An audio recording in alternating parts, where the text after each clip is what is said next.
Okay, so you guys confused so far? I know. Everybody good? You did a good job. It out. And this took months and months and thousands of documents, and Ilya did it in half an hour. Beautiful. All right. So Maria and I will talk to you specifically about the behavioral health piece, because after all, this is a meeting of the mind, and you're all interested in what happened with the behavioral health component. In the beginning, when it was approved, folks in this field were very happy. But then there's a lot of work that's been put in by the National Council of Behavioral Health, by the different state behavioral health authority, and clearly in California, the California Association of Mental Health Director, as well as California Institute of Mental Health, have put in a lot of work in making sure that folks are paying attention to the behavioral health piece.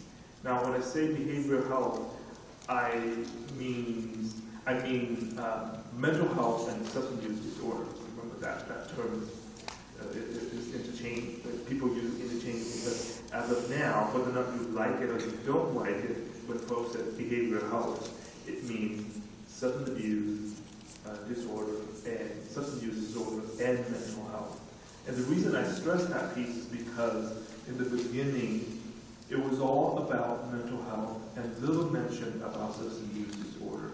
And in fact, people didn't know, well, what is the good coverage for substance use disorder? And historically, you know that in the Medi-Cal world, the dollars for mental health and alcohol and drugs are actually carved out in California. And with that said, the substance use disorder dollars under the alcohol and drug department is very limited. So there was a huge concern, especially when we have lots of data now showing that people with chronic conditions, the more chronic conditions that they have, the more utilizations of healthcare. But if you tag on the substance use disorder and the mental health disorder, then the cost skyrocketing. Okay, so SCAN Foundation, SCAN, has recently published a series of articles looking at the healthcare costs for people with multiple chronic conditions, separate them out, those with multiple chronic physical conditions, and what if they have a mental health diagnosis, and then what if they have a substance use disorder on top of that. And you can see the critical cost is all the way up like that. Okay, so please, I know you all have computers, and I know this is very important to you, and I'll share with you why it is in a minute. I would strongly recommend that you go online, look at SCAN Foundation, and then read those articles, okay, especially for those of you who are peers as well, because then you'll be able to converse with the policymaker. And there is a huge role for peers in here, and we'll have a couple of slides again. So what does that mean for us in terms of mental health and substance use disorder? Ilya earlier mentioned the 10 essential benefit category that all health plans must have. This is insurance, Medi-Cal, what have you. So when you show your plan to the government in order for you to, this is insurance and health plan, in order for you to participate in health exchange or what have you, you must have 10 essential health benefits. And one of them is mental health and substance use treatment, and then specifically the Act talks about behavioral health treatment. Now, do you understand what they mean when they say behavioral health treatment? Anyone, raise your hand. Come on. Yes. Going to your psychiatrist for your medication. Okay, so that is mental health and substance use disorder. Joy? To have a personal care coordinator that would be able to assist you in your plan of how you're going to deal with your mental health or your substance abuse. That is included in the mental health piece. Who else? I asked a lot of psychiatrists and they don't know either, so don't feel bad. All right, how many of you have heard of ABA, Applied Behavioral Health Analysis? Raise your hand. You don't? Yeah, yeah. You know those treatments for people with autistic spectrum disorder? Those, it has been very controversial here in California for the last few years because those are now evidence-based practices, or going to be evidence-based practices. And what it is intense one-on-one behavioral health modification program that someone who's qualified to be behavioral health therapist could help the family with children that have autistic spectrum disorder to improve. So far, so good. And a couple years ago, I can't remember, I think 2 years ago, and I don't remember the law, but in California, specifically there was a piece of law that said insurance company now have to cover that treatment, with the exception of Medi-Cal. All right? So, and I know some of you in here have been dealing with that when Healthy Family transitioned over to a Medi-Cal starting at the beginning of this year, is that some of those services were not covered under Medi-Cal. So there's that specific law that said ABA, Applied Behavioral Health Analysis, is a behavioral health treatment all insurance have to cover with the exception of Medi-Cal in California. Okay? So ACA, with the foresight of the improvement with people with autism, because we used to think, in the behavioral health field, we used to think that people with autistic disorder, there is no improvement. And that's why autism has always been a diagnosis of exclusion in the Medi-Cal mental health world. You guys are aware of that, right? So important, last year there was a study published by the National Institute of Mental Health where they follow about 24 or so children 20 some odd years ago who were clearly diagnosed with autism disorder by neurologists, psychiatrists, and family physicians. And they followed those people into adulthood, so this is 20 some odd years later. And they found out that those individuals, the majority of them, now no longer qualify or meet the criteria of autistic disorder. So the implication is when you have the diagnosis of autism, it doesn't mean the end of the world. Mm-hmm. It means that you can improve your function and your IQ and what have you. Isn't that exciting? Yeah. And that then makes this exclusion of Medi-Cal a controversial piece now. Remember the reason Medi-Cal or Medicaid exclude autism from specialty mental health treatment is because up until recently, there was no treatment for autism. Does that make sense? But now there's proof that not only this treatment works, but you actually have people who now, as an adult, no longer meet the criteria as someone with autistic disorder. Yes, Minha? I noticed you choose the word, twice, I guess, with the word autism and improvement. Do you use recovery with autism? In the same question? The question is, she notices I use the word improvement rather than the word recovery. Recovery in our world has an implication of a total integration into the community. Okay, and the reason I'm hesitant to use the word recovery yet for the autistic spectrum disorder is because the public understanding of autistic spectrum disorder is actually people with autism, but not Asperger. Okay, you know that the DSM-5 will come out in a week, right? You're all aware of that. So currently in the DSM-4TR, you have Asperger disorder and you have autistic disorder, right? With the DSM-5, it will be all lumped under autistic spectrum disorder. Okay, so in essence, if I say recovery for autistic spectrum disorder, then that would make sense in a week from now. But if I say recovery currently, as we talk about autism, then it doesn't make sense because we have not demonstrated that the majority of people with autistic disorder, as it is now in the DSM-4, actually achieve recovery. Does that make sense? But if we were doing this lecture now, a week from now, when the DSM-5 is released, then I would say, yes, looking at, there is now proof of recovery for people with autistic spectrum disorder. Satisfies that, Ms. Minham?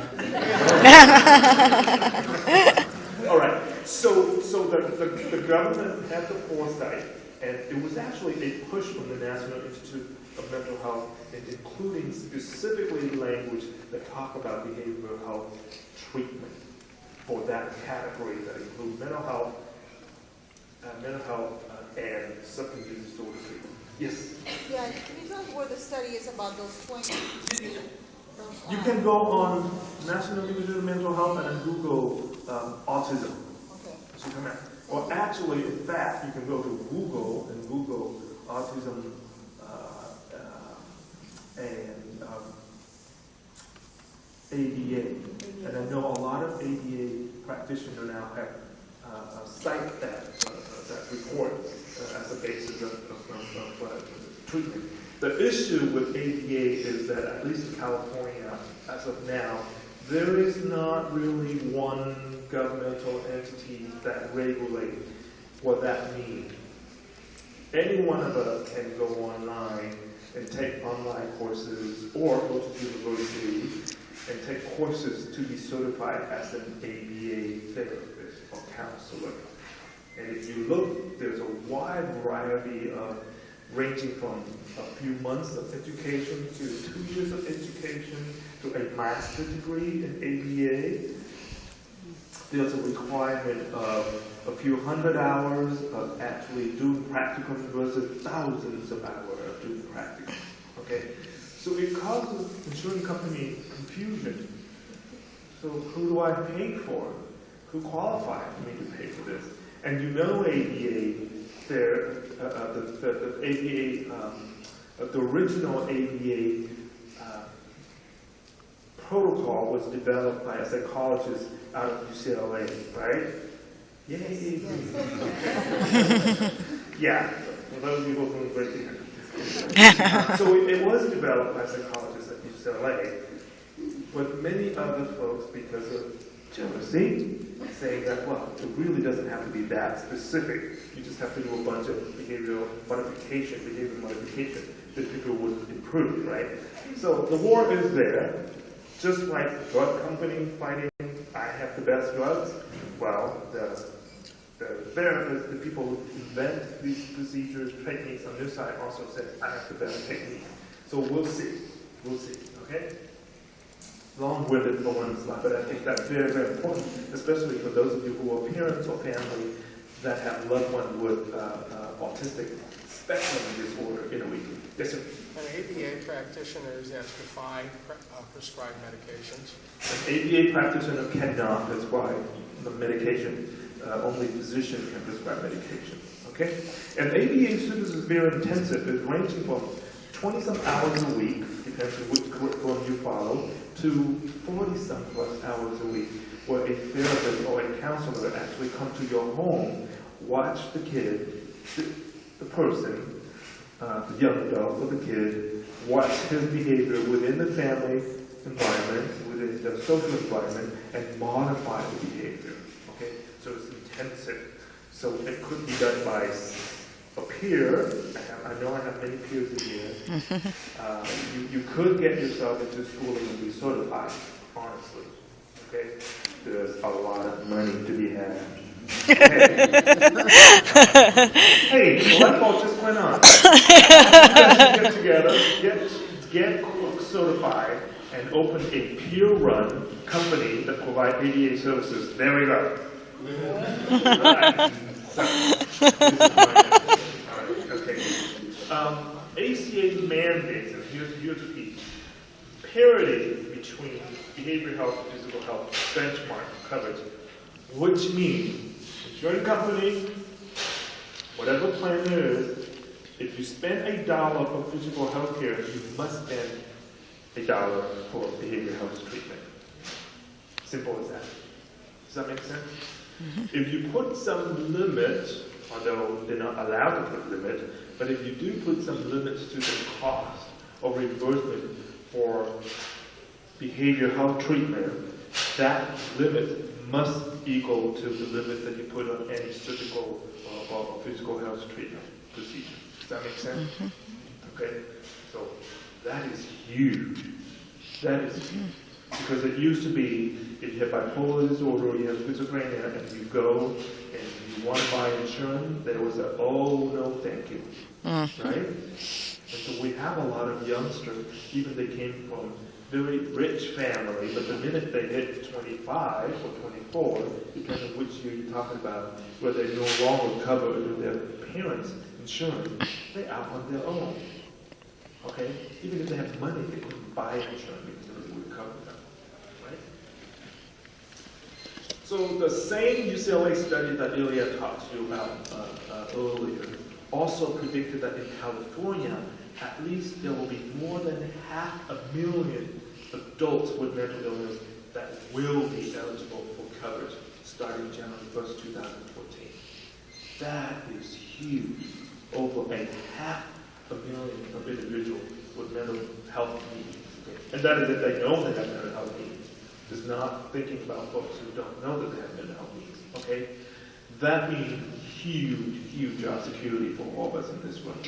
That's NIH and UC Davis look at the total number of mental health practitioners. That means psychiatrists, psychologists, LCSW, MFT, qualified counselor, what have you. And they predicted that by 2014, there will be somewhere around 2,000 to 3,000 jobs, mental health jobs, that there's no one to fill it. So just in case you're a mental health practitioner and you're thinking of becoming a movie star or do something else like myself, think again, because you'll be in high demand starting January 1st, 2014, right? Where's Judy? Judy's not in this room? Yeah, Judy, okay. Even though I said that, I still am interested. Just in case you don't know, Judy's son is this famous writer, scriptwriter for Hollywood, so. Can I say this? Judy spent her Mother's Day at Debbie Moore's house. Oh. Yeah. Hold it, folks. I'm at front of the line. So she and I could make a movie. We could be a pretty good looking Hollywood couple, Judy. So I'm going to ask Maria to come up and talk to you about the history of parity and then also about the benchmark for behavioral health. And then I'll come back and talk to you about peers. So the peers don't go away, okay?